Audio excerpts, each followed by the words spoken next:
वीर बजरंगी जो समुद्र लांग के माता सीता का पता लगाए। सारे भक्त कितने हैं और उनके मुंह से निकलता है कैसे,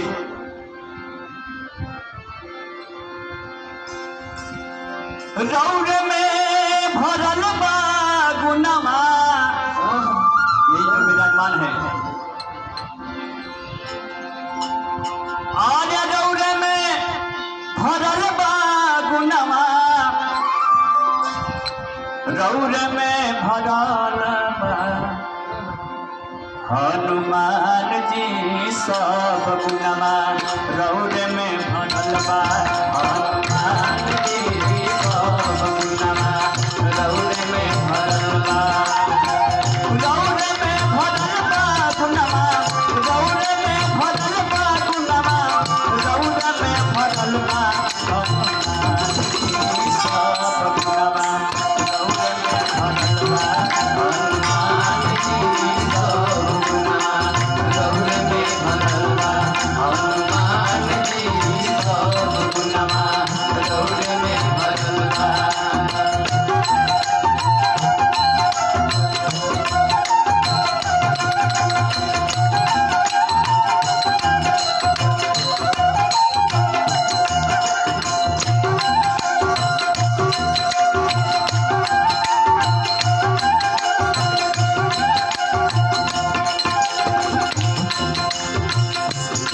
रौर में भरल बा गुनमा,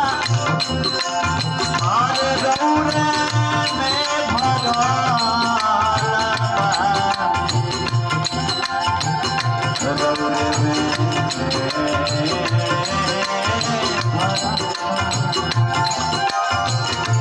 संजीवनी बूटी लाकर लखन जी का प्राण बचाए, वो कौन से हमारे वीर बजरंगी हनुमान जी थे। रौर में भरल बा गुनमा, रौर में भरल बा गुनमा, अरे रौर में भरल बा गुनमा, रौर में भरल बा गुनमा, रौर में भरल बा गुनमा, रौर में भरल बा हनुमान जी सब गुनमा, रौर में भरल बा हनुमान जी सब गुनमा, रौर में भरल बा हनुमान जी सब गुनमा, रौर में भरल बा।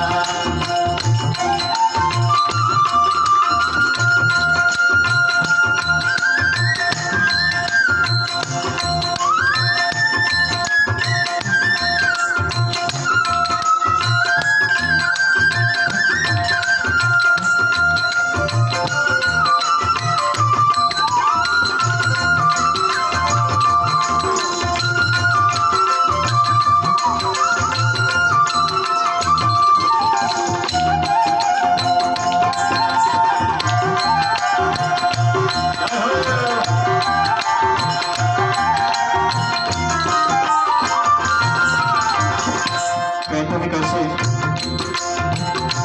लंका में जाई के अरे बजाई दिहल लंका,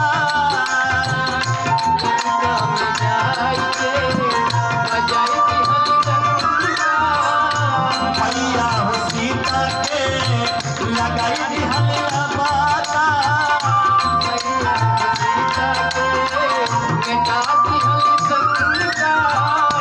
लंका में जाई के बजाई दिहल लंका, मैया हो सीता के छोड़ाई दिहल शंका, वीरा बलवनवा यही से, वीरा बलवनवा यही से, रौर के कहल बा हनुमान जी सब गुनमा, रौर में भरल बा हनुमान जी सब गुनमा, रौर में भरल बा, रौर में भरल बा गुनमा, रौर में भरल बा गुनमा, रौर में भरल बा हनुमान जी सब गुनमा, रौर में भरल बा हनुमान जी